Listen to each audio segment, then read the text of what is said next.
ಮೋದಿ ಅವರು ಎಲ್ಲದರಲ್ಲಿ ಅತ್ಯಂತ ಕಟುವಾದ ನಿರ್ಣಯ ತಗೊಂಡಿದ್ರು, ಗಟ್ಟಿಯಾದ ನಿರ್ಣಯ ತಗೊಂಡು ದೇಶಕ್ಕೊಂದು ಮಾದರಿಯಾದಂತ ಕೆಲಸ ಮಾಡಿದ್ರು. ಈ ವಿಷಯದಲ್ಲಿ ಯಾಕೋ ಅವರು ಮಾತು ಕೇಳಬಾರ್ದಾಗಿತ್ತು.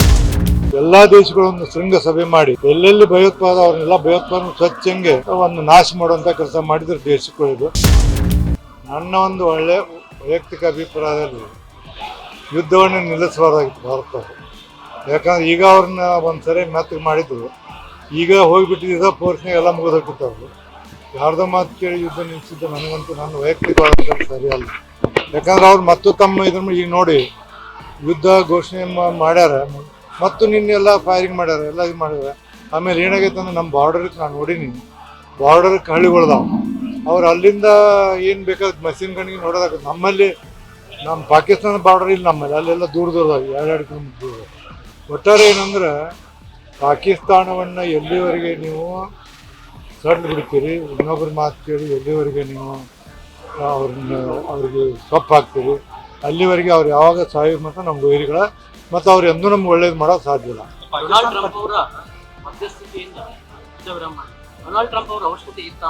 ಎದಕ್ಕೆ ಬೇಕಾಗಿತ್ತು ಏನು ನಮ್ಮ ದೇಶಕ್ಕೆ ಅವ್ರ್ಯಾರು ಹೇಳಾರಿ? ಅವ್ರ ಅವಶ್ಯಕತೆ ನಮಗಿಲ್ಲ. ಈಗ ನಾವು ಅಮೇರಿಕಾದಾಗ ಏನು ಕೇಳ್ತಾನೆ ಟ್ರಂಪ್, ಇದು ಯಾಕೋ ಮೋದಿಯವರು ಎಲ್ಲದರಲ್ಲಿ ಅತ್ಯಂತ ಕಟುವಾದ ನಿರ್ಣಯ ತಗೊಂಡಿದ್ರು, ಗಟ್ಟಿಯಾದ ನಿರ್ಣಯ ತಗೊಂಡು ದೇಶಕ್ಕೊಂದು ಮಾದರಿಯಾದಂಥ ಕೆಲಸ ಮಾಡಿದ್ರು.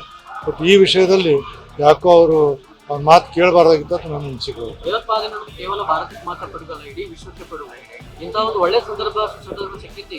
ಈಗ ನಾಯನ ಹೇಳ್ತೀನಿ ನಿಮಗೆ, ಇಂಥ ಸಂದರ್ಭ ಎಲ್ಲ ದೇಶಗಳು, ರಷ್ಯಾ ಇರ್ಬೋದು, ಅಮೇರಿಕ ಇರ್ಬೋದು, ಜಪಾನ್ ಇರ್ಬೋದು, ಎಲ್ಲ ದೇಶಗಳು ಒಂದು ಶೃಂಗ ಸಭೆ ಮಾಡಿ ಎಲ್ಲೆಲ್ಲಿ ಭಯೋತ್ಪಾದ ಅವ್ರನ್ನೆಲ್ಲ ಭಯೋತ್ಪಾದನೆ ಸ್ವಚ್ಛಂಗೆ ಒಂದು ನಾಶ ಮಾಡುವಂಥ ಕೆಲಸ ಮಾಡಿದ್ರೆ ದೇಶಕ್ಕಳಿದು.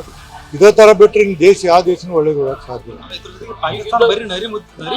ಅಲ್ಲಲ್ಲ, ಮಾಡಿ ನಿಮ್ಗೆ ಹೇಳ್ತೀನಿ, ನಮ್ಮ ಮಗಳನ್ನು ಹೋಗಿದ್ಲು, ಆ ಜಗದಾಗ ಏನು ಕೂತ್ಕೊಂಡಾರ ಅವರು, ಸೋಮವಾರ ಮಂಗಳವಾರ ಕೂತ್ಕೊಂಡಿದ್ರು.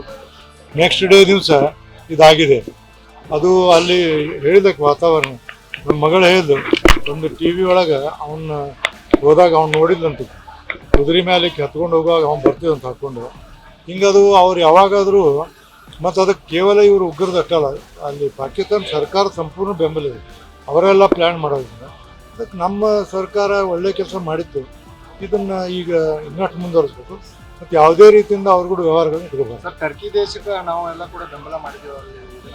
ಈಗ ಟರ್ಕಿ ಕೂಡ ಅವ್ರಿಗೆ ಬೆಂಬಲ ಅವರು ಪ್ರಚೋದನೆ ಮಾಡ್ತಾರೆ, ಮುಸಲ್ಮಾನರೆಲ್ಲ ನಾವು ಒಂದಾಗಬೇಕು, ನಾನು ಈಗ 23ನೇ ತಾರೀಕು ಹೋದ ತಿಂಗಳು ಅಜರ್ಬೈಜಾನ್ಗೆ ಹೋಗಿದ್ದೆ.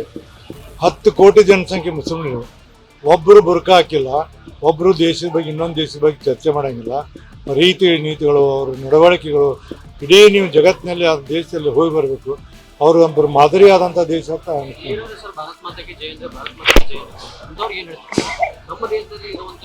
ನೋಡ್ರಿ. ನಮ್ಮಲ್ಲಿ ಏನಾಗಿದೆ, ಕೆಲವು ರಾಜಕೀಯದಲ್ಲಿಂದ ಇವರೆಲ್ಲ ಬೆಳೆದು ಬಿಟ್ಟಾರೆ. ಈಗ ಉಂಡಮಣಿ ಗಳ ಅಂತಲ್ಲ, ಹಂಗಾಗಿದೆ.